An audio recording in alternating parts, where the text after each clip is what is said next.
Today is Monday, January 25th. Welcome to our weekly COVID update and town update. I'm with Jim Boudreau, our town administrator, and Superintendent Bill Burkhead this morning. We are coming to you remotely to remain socially distant. Jim has some good news to share, though. I think we're going in the right direction. I did want to give a couple of pieces of information to some folks that have been asking. There are a lot of data gurus out there that want to see all the numbers for COVID. And you can find everything that you want, slice and dice in a lot of different ways on mass.gov /COVID. And there are some great charts there. You can drill down by town, by county, and see how the state is. I actually went this morning just to double check and see where we were at. And we've got about 826 cases confirmed through 116. So it doesn't include some of the data that Jim's going to cover with you. So really less than 1% here in Scituate. So we're doing a great job. Keep it up, keep wearing your mask. We're almost through this. I feel very optimistic and we appreciate all your efforts. And then just one local piece of information and share. Some folks have been asking me about the flagpole at the public safety building and why the flag hasn't been flying. And the pulley broke. So we're waiting for the pulley to come back in. And once that gets in, the American flag will continue to wave. So with that, I'm going to turn it over to Jim and for the latest update. Jim? Well, thank you. I'm going to start with the vaccine update. We're in the final phases of phase 1 of the vaccine priority list. So anybody who is in phase 1 is now eligible to get a vaccine. So that'll be congregate care settings, home-based healthcare workers, and healthcare workers in non-COVID facing care settings. They are now all eligible to receive the vaccine. That will conclude phase 1. If you are one of the people in that group, you need to go to, again, mass.gov /COVID. Where you'll find a list of vaccination sites. You will see right now there are not any vaccination sites listed for the South Shore. I talked to Senator O'Connor this morning. He informed me that those sites will be announced shortly.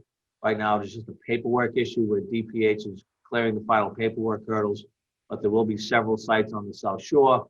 But you click on the site that you want to go to, and then there'll be a link that you sign up, and you have to go in and do your sign-ups electronically. You fill out all your paperwork electronically and get an appointment to go to that site, and then you will go and get your vaccine. So right now, the closest mass vaccination site that we have is Gillette Stadium. But again, Senator O'Connor is confident that there'll be South Shore sites announced probably later on this week, if not even as soon as today. After phase 1 is done, we will start phase 2. Phase 2 is supposed to start in the next week or so in February. The first group in phase 2 are people with 2 or more comorbidities and people over the age of 75. After that, we will get into a lot of our staff. The teachers are eligible in step 2, phase 2. Our public works employees are eligible in step 2, phase 2. Grocery workers and people like that are also in phase 2. So that's phase 2. Step 2, then it's phase 2. Step 3 is people over 65. And then people with 1 comorbidity, and that will conclude phase 2, and then everybody else is in phase 3, which is currently scheduled for April. We have not been told whether we will be administering some or all of these vaccines.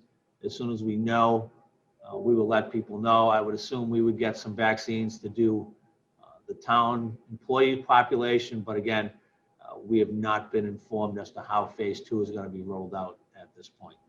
The good news, as Mara said, since last Monday, we've had 57 cases in Scituate. That's down from 97 the previous week and over 120 the week before. So we are trending in the right direction. We've had a precipitous drop in the last 2 weeks. Do not get complacent. We are still at 8.33% positivity rating over the last 14 days. That's down from 9.66, but we are still in the red. The state is still hovering around 5%. The governor has made a change to his executive orders. He has reopened the economy to a small extent. Businesses that were forced to close at 9:30, such as restaurants and gyms, can now be open later than that. Restaurants can be open their normal licensed hours. However, the 25% capacity limit is still in place. That will be in place for at least 2 weeks, at which time the governor will revisit it. The next opening of restaurant restrictions would be to go from the 25% back to the 6 feet of distance regardless of capacity. So you can put as many people into the restaurant as you can while social distancing. So We hope those numbers still go in that direction and we can continue to reopen the economy. Town hall for this week at least will continue to be by appointment only. We'll be meeting the next 2 days to review those numbers to see if we'll be opening the town hall back to residents on a regular basis. The library would probably lag about a week behind the town hall just because it takes them a little longer to get geared up to open back up. But we are hoping to be open in February back to the general public. Don't get complacent, wear a mask, social distance, wash your hands. The vaccine is here, it's starting to get out. We anticipate as more people become eligible to receive it, that the rate of vaccination will start to go up.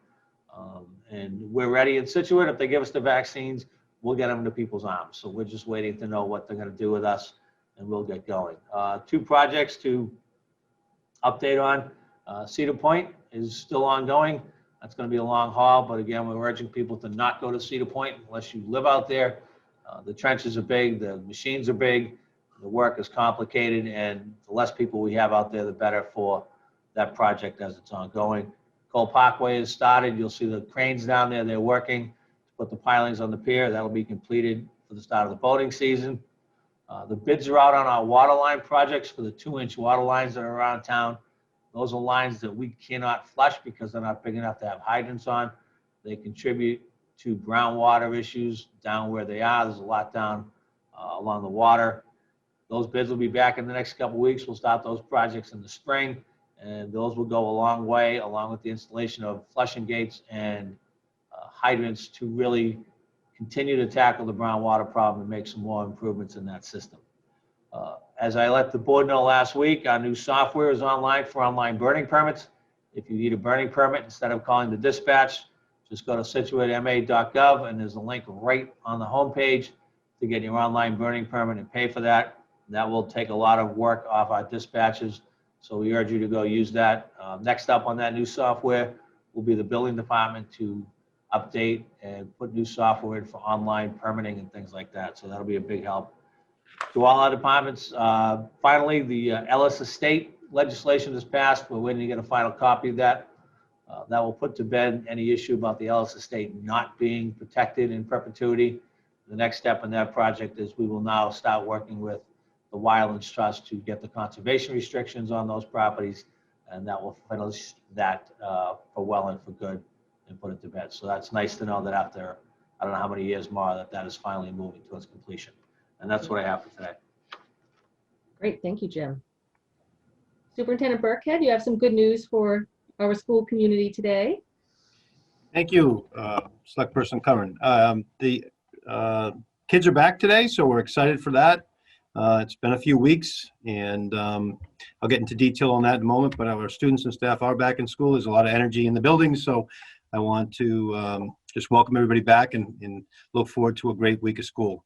I'd first like to start with a sailor shout out to our dedicated parent-teacher organization leaders in each of our elementary schools.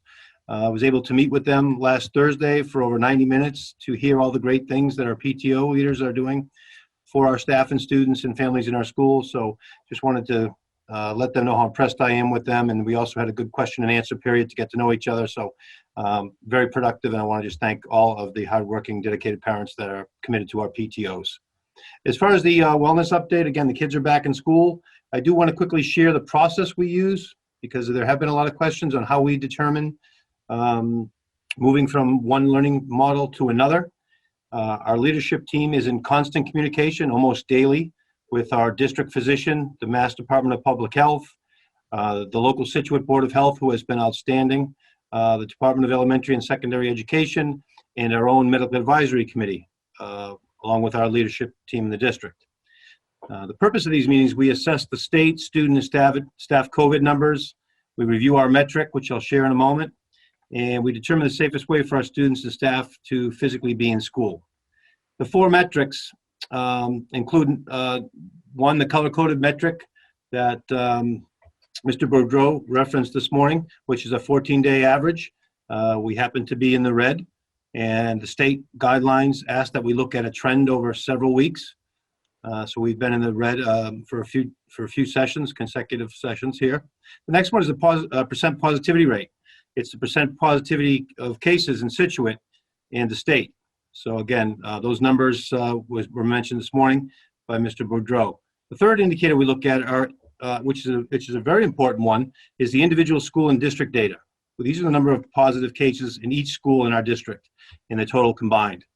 So for example, and this is more one of the highest categories we look at, because conceivably you could have a very high district, town rate and state rate, which we do, but we could have a very low student and staff rate, which would indicate that we can still come to school because no one in our schools has the case. It might be in a nursing home, or it might be in a cluster of families. So that's an important one to look at. And finally, we look at the geographical data. We look at surrounding towns.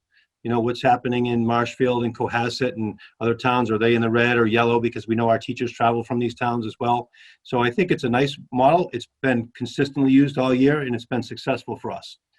We're making a decision to transition to our between models. We take into consideration also each metric, and the transmission in schools is probably one of the most important things. And I think we've done a real good job mitigating transmission in schools. There's virtually been zero. We haven't have any proof that we've spread the numbers in school, because our metric has done a good job, and I think everyone's doing a good job in schools following a controlled environment. So the next thing, the initial decision we made after the holiday break, we came back for Monday and Tuesday, if you recall, and then we had to move on that Wednesday to a remote learning for 2 weeks. And this is based on a surge in positivity rates and cases in our town and our schools. We had the quarantining of 2 athletic teams, the quarantining of students in 2 youth programs, and a large number of students and staff throughout the district quarantining for extended periods of time. So what that means is the collateral damage of COVID, because the numbers were so high, a lot of people were either had COVID or were out quarantining. So it was just too high a number to bring people back safely. The state reported numbers released on Thursday, January 1, show a decrease in the positivity rate in town, as Mr. Boudreau mentioned, from 9.66% to 8.23%. This represents an overall lower positivity rate in our town, as well as surrounding towns. And our numbers in schools, when we returned, were 0 for 3 out of the 4 days. So we're looking at those numbers and the metric. We decided it was good to come back to school today. So just wanted to give everyone a little primer on how that process goes. It's a thorough process. It involves a lot of entities, including medical experts. It's not taken lightly. And I think we're one of the few districts as well that prides ourselves on transparency. And every time we get a single case, we communicate that out to our community and our schools, students, and staff. Next, I just want to highlight, we do have a school committee meeting tonight at 6 p.m. There's a lot of great topics on here. If you're available to attend, and I just wanted to share those with you if you can join us. We're going to have a recognition and celebration of our American Legion Post 144 speech contest winners. So those students will be highlighted, so that'll be excellent. We're going to celebrate student learning. Each meeting we have a celebration of students and their learning. Tonight, Gates Middle School will be highlighted. We're also going to have an update from our school nurse leader, Kelly Roach, on the COVID-19 pool testing that you may have heard about through the Department of Elementary and Secondary Education, along with their rapid Binax testing. So we'll give some updates on that. Next, we'll talk about our HVAC update from Rise Engineering earlier in the year to ensure that our schools were safe for return. We did a thorough and complete update and renovation of all our HVACs and air quality systems, and we promised that by mid-year we'd have a third party come in and review that and fix anything that wasn't working since we had people in the schools. That has been complete. We'll report that out at school committee tonight, and then as promised, we'll be sharing that with the public. And our HVAC systems have never looked better according to all the professionals involved. Tonight we'll also be talking about our Director of Diversity, Equity, and Inclusion job description and the hiring process timeline, as well as a report from our Special Education Director. And that's it for me today, and I wish everybody a wonderful week. Thank you, Superintendent Burkhead. Your meetings are starting to sound like going to be as long as ours. So I'm sure it will be. get rested. Lots of good topics. Thank you. I just want to remind everyone that supporting our local restaurants, even though they're open later, is still a great thing to do. I went out this weekend and did some takeout and was really pleased to see that even inside the restaurant, it was very busy. So continue to do that so our local businesses can continue to thrive as we go through, hopefully, the last phase of all this and round the corner to better days. Jim, anything else that you want to add? No, that's it for me. All right, well, thank you, everyone. Have a great week and stay healthy and safe and wear your mask. Have a great day.